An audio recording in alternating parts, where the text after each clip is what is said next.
बिहार में सियासी घमासान जारी है। महागठबंधन में आपसी तकरार से लेकर सीएम नीतीश कुमार के बदलते सुर तक सारी घटनाओं पर जनता की नजर है।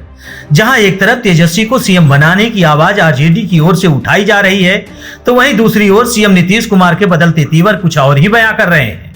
तो क्या पलटू राम फिर पलटने वाले हैं? लेकिन सवाल वही है कि अब कहां पलटेंगे।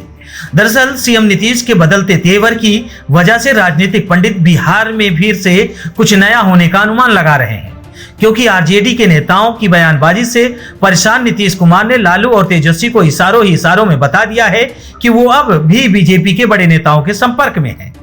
इसलिए आरजेडी ज्यादा हल्ला ना मचाए, नहीं तो फिर पलटी वाला खेल हो सकता है। आपको बता दें कि बिहार के सीएम नीतीश कुमार का बदलता हुआ रुख इस बार विधानसभा में भी दिखा है। गलवान घाटी में शहीद के पिता के साथ हाजीपुर पुलिस की बदसलूकी पर नीतीश कुमार भड़क उठे थे।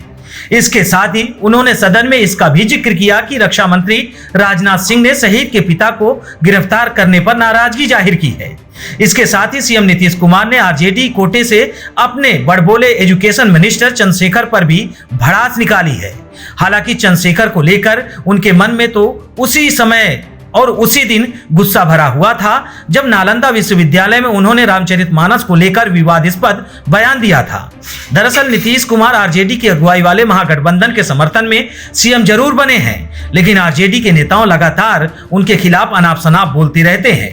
कभी विधायक विजय मंडल होली बाद तख्ता पलटने की बात कह रहे हैं, कभी लोहिया के हवाले से सत्ता बदलते रहने की बात कह रहे हैं।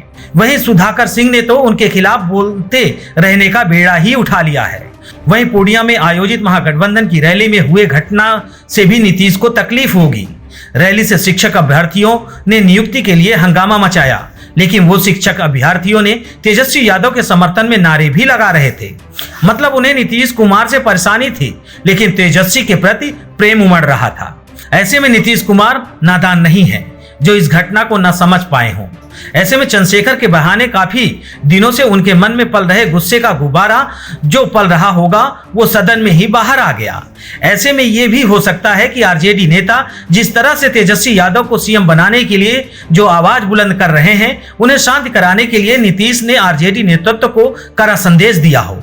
इस वक्त लालू परिवार के खिलाफ सीबीआई ने जांच तेज कर दी है। ऐसे में लालू परिवार पर सीबीआई का शिकंजा कसते देख नीतीश मौके पर चौका मारना सही समझ रहे हैं।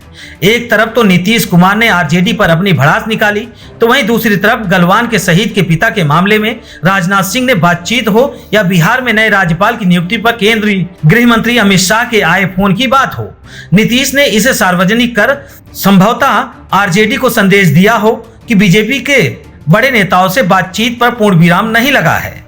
अब बीजेपी के प्रति नीतीश कुमार का रुख एक बार फिर से नरम दिख रहा है। हाल ही में छपरा में बड़ी संख्या में लोगों की जहरीली शराब से मौत हुई थी। इसको लेकर बीजेपी ने नीतीश कुमार से मुआवजे की मांग की थी। हालांकि नीतीश कुमार ने तब साफ कर दिया था कि वो मुआवजा नहीं देंगे। उन्होंने कहा था कि जो पिएगा वो मरेगा। उस वक्त नीतीश बीजेपी के खिलाफ काफी गुस्से में दिख रहे थे, लेकिन अब नीतीश के सुर अचानक बदल गए हैं। बजट सत्र के तीसरे दिन सदन में एक बार फिर से इस पर बहस हुई, लेकिन इस बार नीतीश कुमार अपने पहले के बयान के उलट यू टर्न लेते हुए दिखाई दिए। बीजेपी की मांग पर नीतीश ने सदन में कहा कि जो लोग मर जाते हैं उनके परिवारों को मुआवजा मिलना चाहिए या नहीं, इसके लिए सर्वदलीय बैठक बुलाई जाएगी। मतलब बीजेपी को लेकर नीतीश कुमार के तेवर तो बदले हैं, लेकिन क्या बीजेपी नीतीश के साथ जाएगी? क्योंकि बीजेपी ने अभी तक तो यही कहा है कि नीतीश कुमार के लिए एनडीए में वापसी के दरवाजे बंद हो चुके हैं। कुछ इसी अंदाज में नीतीश ने भी महागठबंधन में आने पर बीजेपी के बारे में कहा था, लेकिन यह सर्वविदित है कि राजनीति में कोई किसी का स्थायी दुश्मन या दोस्त नहीं होता। बीजेपी इस तरह छोटे दलों को साथ लाने की कोशिश कर रही है। ऐसे में अगर नीतीश कुमार जैसा ताकतवर और आजमाया हुआ साथी मिल जाए तो भगवा दल को आपत्ति नहीं होनी चाहिए। महागठबंधन के साथ नीतीश के अभी 5 महीने ही पूरे हुए हैं।